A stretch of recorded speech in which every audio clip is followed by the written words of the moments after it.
ప్రణాళిక ప్రకారం పోదాం. ఒక ప్లానింగ్ అనేది ఉంటే ఎట్లనైనా సక్సెస్ అవుతాం. నీ కుటుంబంలో ప్లానింగ్ ఉంటే అన్ని చేస్తావు కదా.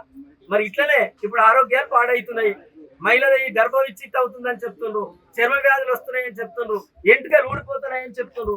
మరి చివరికి నేనేమంటున్నంటే ఇది జీవించే హక్కు లేకుండా చేయడమే అవుతుంది. మనల్ని మనం కాపాడుకోవాలంటే ప్రభుత్వాలు మన కోసం నిలబడ్డట్టు కనబడతలేవు. ఓట్ల కోసం డబ్బులు ఇచ్చి వాడు ఎన్నికైనోడు మన కోసం నిలబడు. ఎప్పుడు కూడా ఎవడైతే స్వతంత్రంగా స్వచ్ఛందంగా గెలిచి వస్తాడో వాళ్ళే మన కోసం నిలబడతారు. మరి ఇప్పుడు రాజకీయాలు అట్లున్నాయా?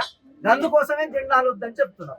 ఇలా కాలుష్య వ్యతిరేక పోరాట కమిటీ దోమడి గారు ఎందుకు పెట్టుకున్నారు మీ వాళ్ళు? అందులో ఏ పార్టీలన్నీ ఉండొచ్చు, కానీ పార్టీ దండాలు ఉండొచ్చు. మీ ఎజెండా వేరు, ఇక్కడ ఉన్నటువంటి ఎజెండా వేరు. ఇక్కడ ఓన్లీ కాలుష్యానికి వ్యతిరేకంగా పోరాటం చేసే వాళ్ళే అయ్యి ఉండాలి. మీ వాళ్ళంతా వాళ్ళకి నాయకత్వం ఇస్తే ఏమైతుంది?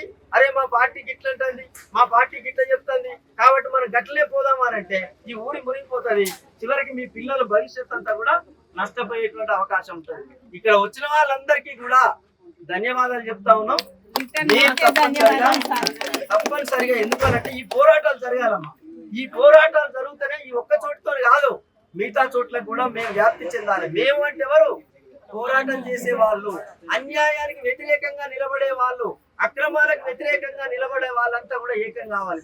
అయితేనే అక్రమదారులంతా కూడా తగ్గిపోతారు. అప్పుడు న్యాయం అనేటువంటి నిలబడుతుంది. మరి న్యాయం కోసం మనం నిలబడతామా లేదా? ఓకే.